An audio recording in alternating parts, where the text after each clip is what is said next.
Voice to the world. I'm Abhishek Mahajan. Coming up in the next 30 minutes. Israel begins limited ground operation into Lebanon. Hezbollah targets Israeli troops in Metula with artillery fire. Japan's new Prime Minister Ishiba set to be formally anointed, unveil cabinet and prepare for October 27th snap election. US ports shut down as dock workers strike begins after deal deadline passes, a standoff risking new shortages. Taiwan braces for super typhoon, seeks to help stricken ship. India's Jammu and Kashmir votes in third and final phase of elections. Over 3.9 million voters to decide fate of contesting candidates in 40 assembly constituencies.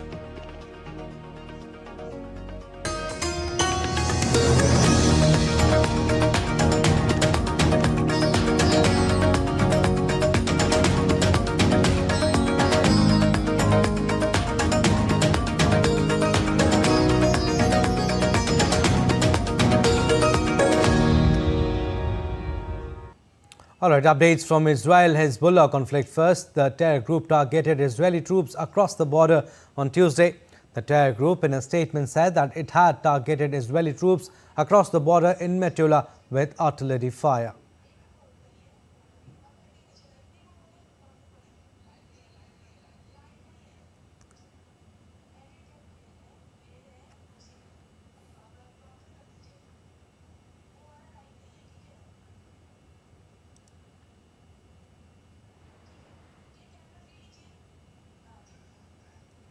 All right, we'll get you the visuals where Indian Prime Minister Narendra Modi and Jamaican Prime Minister, they are meeting for the bilateral, expected to hold wide-ranging talks with Prime Minister Narendra Modi, following which the two sides are expected to firm up a number of pacts to expand cooperation in a range of areas. So, Jamaican Prime Minister Andrew Holness on Monday began a 4-day visit to India to solidify bilateral ties in a range of key areas, including trade and investment. Remember, it is the first ever bilateral visit of a Prime Minister of Jamaica to India, and we are getting you the visuals where bilateral is happening between Prime Minister Narendra Modi and Jamaican Prime Minister Andrew Holness at Hyderabad House in the national capital. So they are expected to hold wide-ranging talks, following which the two sides are expected to firm up a number of pacts to expand cooperation in a range of areas. And the visit will also provide an opportunity to Prime Minister Holness to meet with other dignitaries and interact with trade and industry leaders.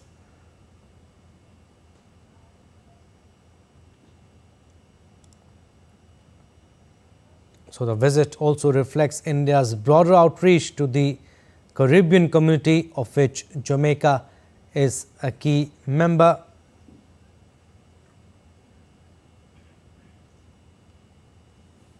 So Prime Minister Narendra Modi, both the delegations are meeting. You can see the Jamaican delegation and then the Indian delegation.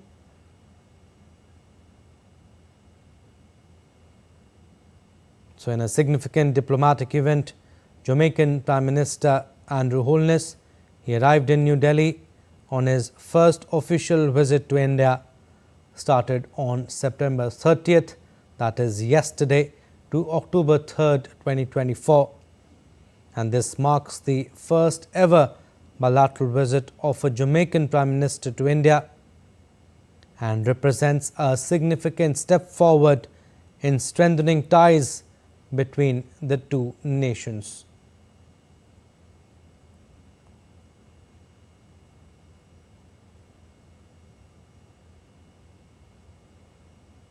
So coming at the invitation of Indian Prime Minister Narendra Modi, this historic visit is expected to bolster bilateral cooperation across various sectors, deepen cultural ties and expand economic relations.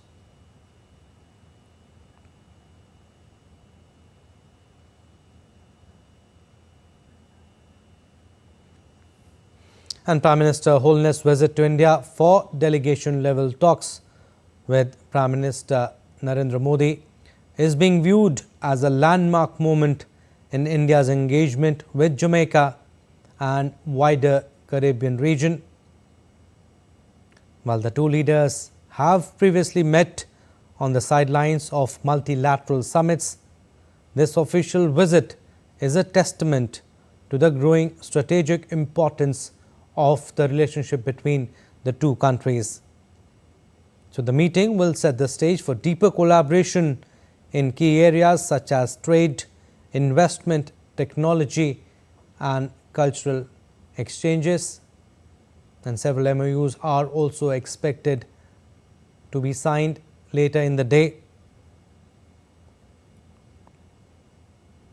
And also Prime Minister Holness will call on President Draupadi Murmu and Vice President Jagdeep Dhankar. And this high-level engagement underscores the importance both nations place on their growing partnership. And in addition to these meetings, these political meetings, Holness will engage with prominent Indian trade and industry leaders, opening avenues for increased economic cooperation. Like we said, a series of MOUs are expected to be signed during the visit, spanning areas such as technology, education, culture and trade. And these agreements will also serve to formalize and expand collaborative efforts between India and Jamaica, ensuring that the relationship continues to grow in the years ahead. We'll keep getting you updates on this, but moving on to our next story, updates from Israel-Hezbollah conflict. The terror group targeted Israeli troops across the border on Tuesday. The terror group in a statement said that it had targeted Israeli troops across the border in Metula with artillery fire. The Israeli military said several projectiles were fired Tuesday from across the border into the country's northern areas. The projectiles were fired after sirens sounded in the Metula and Avivim areas. The military said some of the projectiles were intercepted while others fell in open areas. Israel announced overnight that it had begun limited and targeted raids on Hezbollah targets and infrastructures along the border area of southern Lebanon. Fighter jets of the Israeli Air Force, under the precise intelligence guidance of the Intelligence Division, attacked in a targeted manner throughout the Dahia in Beirut against several sites for the production of weapons and other military infrastructures of the terrorist organization Hezbollah. Despite international calls for de-escalation, Israel has vowed to keep fighting Hezbollah and declared a military zone in parts of its border with Lebanon.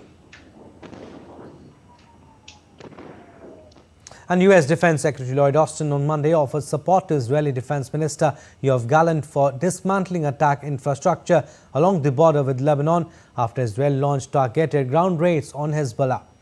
In a statement on social media platform X, the Pentagon said U.S. Defense Secretary spoke with his Israeli counterpart to discuss security developments and Israeli operations. Austin reaffirmed that a diplomatic resolution is required to ensure that civilians can return safely to their homes on both sides of the border. U.S. Defense Secretary also issued a warning to Iran of serious consequences if it directly attacks Israel. And amid reports of a potential escalation in the Israel-Lebanon conflict, Britain has repeated its calls for immediate ceasefire in the region. British Foreign Secretary David Lammy discussed the matter with U.S. Secretary of State Antony Blinken over the phone on Monday. The two leaders stressed on the need for a diplomatic solution to restore security and stability for Lebanese and Israeli people.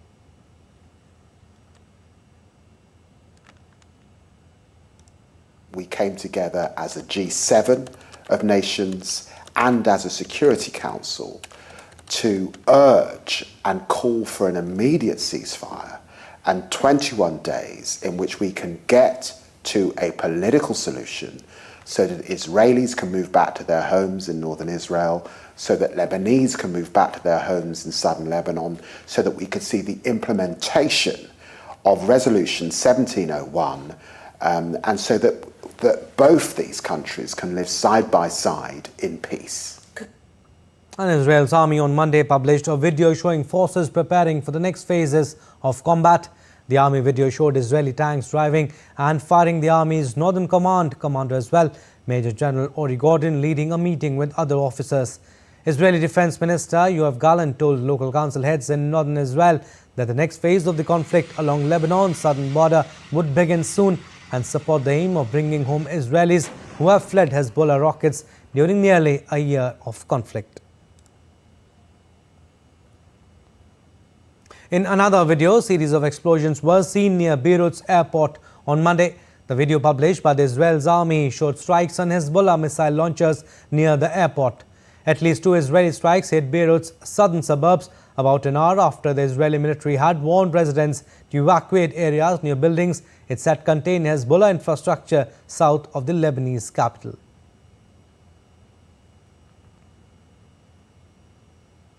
Meanwhile, India's Prime Minister Narendra Modi spoke to his Israeli counterpart Benjamin Netanyahu about recent developments in West Asia. In a tweet, he said, and I quote him, "Terrorism has no place in our world. It is crucial to prevent regional escalation and ensure the safe release of all hostages. India is committed to supporting efforts for an early restoration of peace and stability."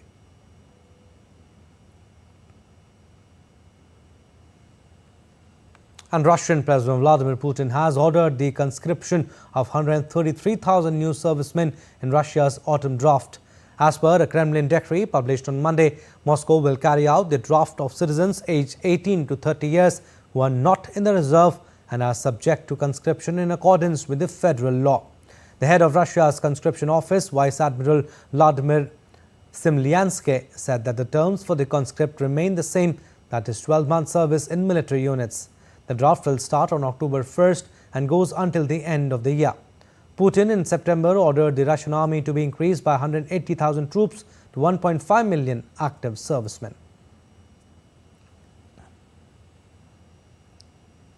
Now, Ukrainian President Volodymyr Zelensky said the situation on the front line of the conflict against Russia was very difficult, referring to a more than 2.5-hour meeting with top commanders.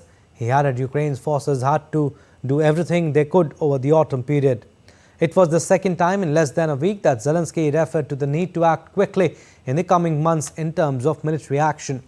Russian forces have also been advancing slowly for months further north with the aim of capturing the entire Donbass region.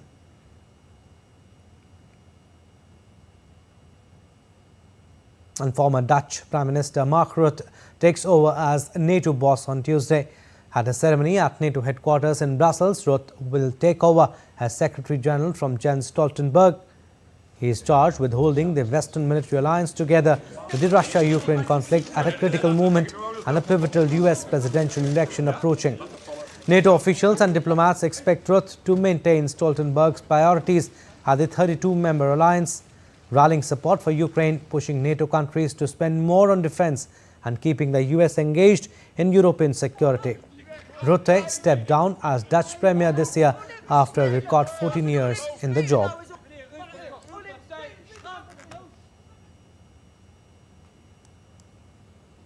Now, Shigeru Ishiba was confirmed as Japan's next Prime Minister by Parliament on Tuesday, paving the way for him to officially unveil his cabinet as he seeks to heal party divisions and prepare for an October 27 snap election. The 67-year-old former defense minister won a close-fought contest last week to lead the ruling Liberal Democratic Party. Ishiba is expected to hold a late press conference on Tuesday after the emperor formally appoints him and his cabinet in a ceremony at Tokyo's Imperial Palace.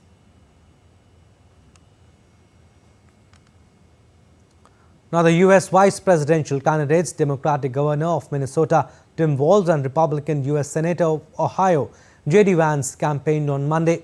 The campaign comes a day ahead of their scheduled vice presidential debate. The 90-minute debate, to be hosted by CBS News, will take place on Tuesday in New York City, a Democratic stronghold that is the former home of Republican presidential candidate. Here's a report. Debate our differences. Don't try to get your... And I got to tell you, I can't wait to debate the guy. The vice presidential debate is pepping up excitement in the US like perhaps no other so far. Well, thank you. It's an open question whether debates, even at the presidential level, move the needle. But this being called a very, very close race, even a small influence on the fence-sitters can make a huge difference to the fortunes. So this VP debate on CBS network has all it takes to make it a spicy treat for the audience. When Republican J.D. Vance and Democrat Tim Walz collide in a vice presidential debate, both will seek to fill in the basic outlines that the American public has seen of them so far. And the contrast between the candidates couldn't be more defined. J.D. Vance is a best-selling author who coined the term childless cat ladies to disparage Democrats and made up a wild allegation about immigrants eating pets. Tim Walz, on the other hand, is a folksy former high school football coach who has called his Republican opponents weird, a label that quickly stuck. Both are white men from the Midwest who claim to understand what Americans in the heartland really want, but are sharply divided over policy. The debate will give both men the opportunity to make persuasive closing arguments on behalf of their campaigns, just as early voting ramps up across the country. Typically, a vice presidential debate is viewed as the undercard, a clash largely overlooked by the voters. But Walz and Vance's barbs have attracted outsized attention, and voters might be more interested than usual to see them go head-to-head on October 1st in their only scheduled debate before the November 5th election. Bureau Report, DD India. U.S. states ban on performing abortions for women who are more than 6 weeks pregnant. Fulton County Superior Court Judge Robert McBurney ruled that Georgia's so-called heartbeat abortion law is unconstitutional. The state law banned abortions after an embryo's cardiac activity can be detected, which is usually around 6 weeks before many women even know they are pregnant. It was passed by the Republican-dominated state legislature in 2019 and went into effect in 2022 after the U.S. Supreme Court struck down the nationwide right to the procedure that unleashed a wave of restrictions in nearly 24 of the 50 U.S. states.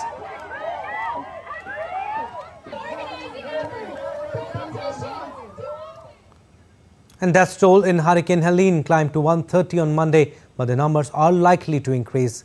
U.S. Homeland Security Advisor Liz Sherwood Randall said there could be as many as 600 deaths due to Hurricane Helene. But the devastating storm has also left a trail of political accusations as presidential election looms large.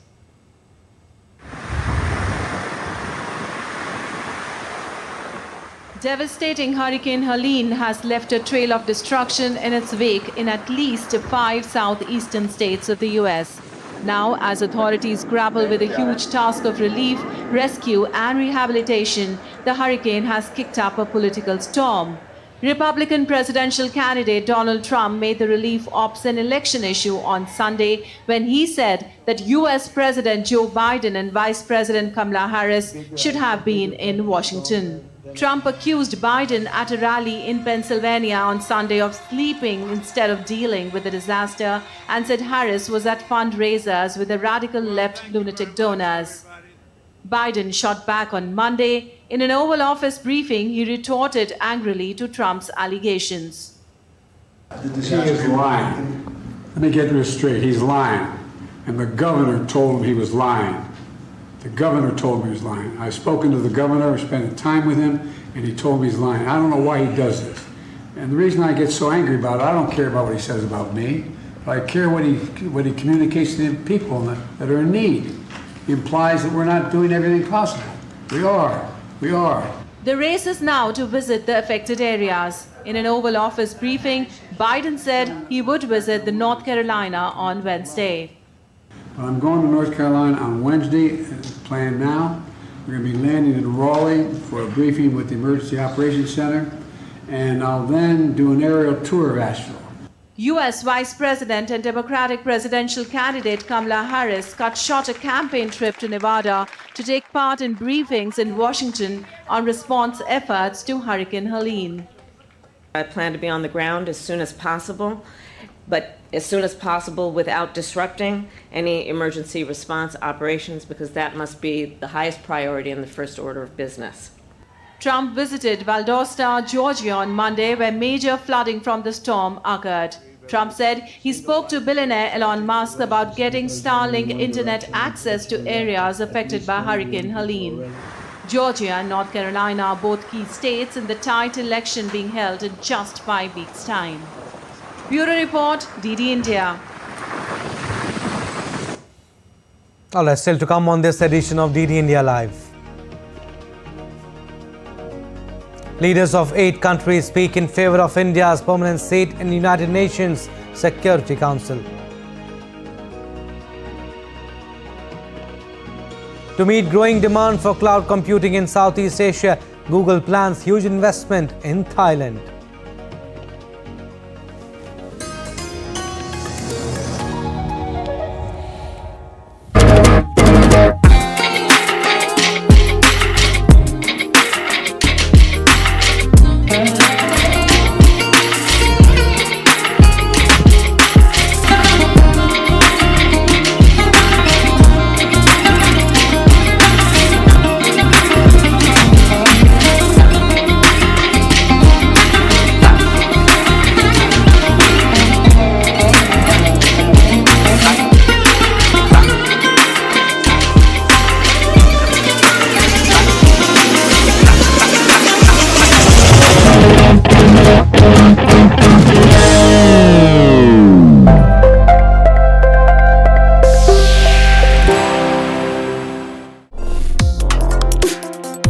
Complex issues, hidden agendas, twists and turns, strategic games.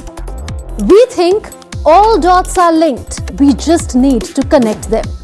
Join me every week as I connect the dots to unravel hidden designs in statecraft, mysteries, and decode issues that matter to you. Watch Connecting the Dots with me at these times on DD India.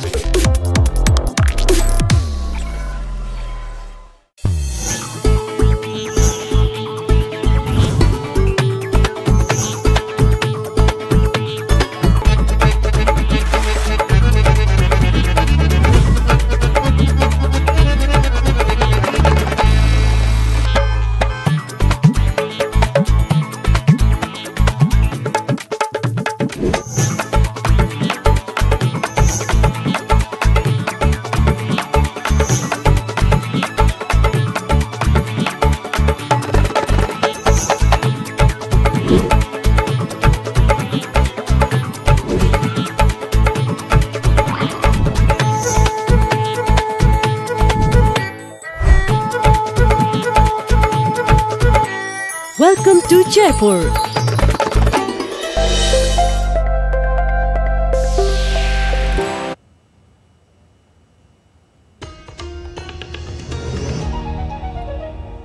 Welcome back. You're watching DD India Live. I'm Abhishek Mahajan. Flooding and landslides triggered by heavy rains in Nepal over the weekend have killed 217 people, even as rescue efforts intensified on Monday. Nepal's Home Ministry said the number of those missing stands at 28. Meanwhile, all highways out of Kathmandu remained blocked due to landslides, but workers managed to temporarily clear the Prithvi highway. Prime Minister KP Oli has called an emergency meeting to address the crisis, while the Ministry of Finance would immediately provide Rs 1 billion to the fund as per the Disaster Risk Reduction and Management Act.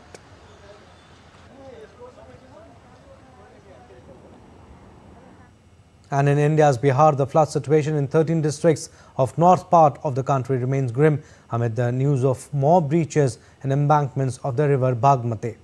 The river Kosi, Gandak, Mahananda and Bagmati are flowing above the danger mark at most of the places. The affected population have been evacuated to higher places where community kitchens are being run to provide food to the affected population. NDRF is engaged in rescue and relief work. The discharge from Valmiki Nagar and Kosi barrages are lower than yesterday, but there is no respite in flood situation. Now, Taiwan evacuated thousands of people in the south of the island on Tuesday ahead of the arrival of Super Typhoon Krathon. The Interior Ministry said more than 7,700 people had been evacuated from vulnerable areas as a precaution. Offices and schools were closed across southern and eastern Taiwan. Typhoon Krathon is expected to make landfall Wednesday near the major port city of Kaohsiung. The residents have filled sandbags and erected barriers around their homes for flood protection and taped windows. President Lai Ching-te warned Krathon could inevitably cause catastrophic damage. Nearly 40,000 troops were on standby for relief missions. Dozens of international and domestic flights have been cancelled.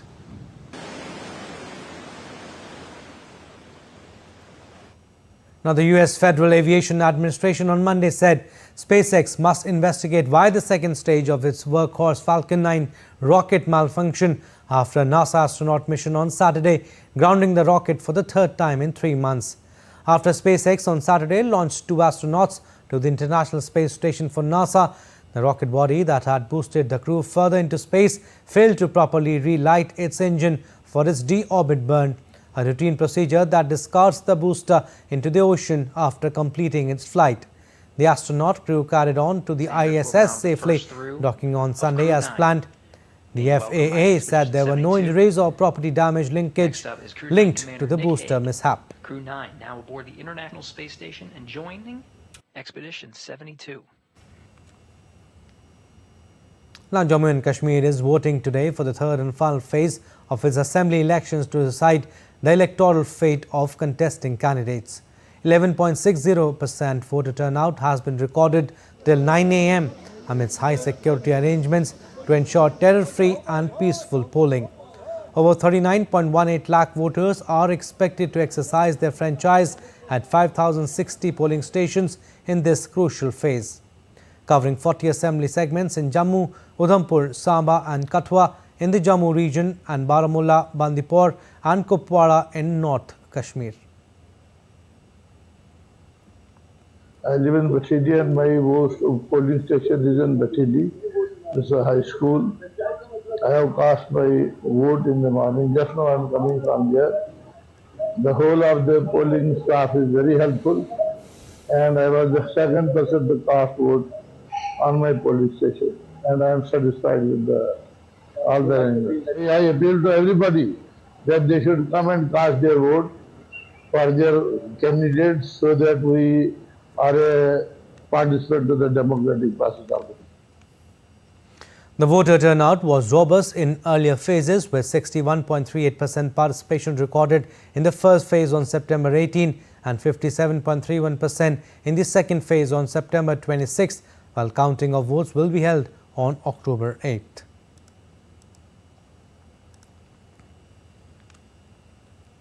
And the world today recognizes India's role on the global stage, which was quite evident at the 79th United Nations General Assembly concluded last month. Leaders of 8 countries spoke in favor of India's permanent seat in United Nations Security Council, besides supporting India's stand on reform of not just the UN but also other international organizations such as World Bank and International Monetary Fund to meet the challenges of the 21st century. India has also been praised for being a big support to countries during various disasters. Now, a port strike on the US East Coast and Gulf of Mexico has begun on Tuesday. The strike is expected to drag on the world's largest economy just ahead of the November presidential election. Dock workers at 14 large US ports began walking off the job after last-minute negotiations yielded no new labor contract. The talks between the International Longshoremen's Association (ILA) and the United States Maritime Alliance Shipping Group have reached an impasse. The strike will block everything from food to automobile shipments across dozens of ports from Maine to Texas. Analysts warn that it will cost the economy billions of dollars a day, threaten jobs and stoke inflation. This is International Longshoremen's Association's first strike since 1977. Now, Google plans to invest $1 billion to build digital infrastructure in Thailand. The move aims to meet growing demand for cloud computing in Southeast Asia and would support 14,000 jobs in the kingdom. Google's investment comes after Microsoft announced in May that it would create Thailand's first data center region to boost cloud and artificial intelligence infrastructure. Google's expansion in Thailand will add $4 billion to the kingdom's GDP by 2029 and support 14,000 jobs between 2025 and 2029. Alright, that's all for this edition of DD India Live, but do let us know your thoughts on the news of the day. For those on the go, you can get all the latest news and updates from India and across the world on DD India mobile app. The app is available on both Android and iOS. Scan the QR code on the screen to download now. And we'll be back with more news as it breaks here on DD India. I'm Abhishek. From all of us here in Delhi, thanks for watching DD India Live.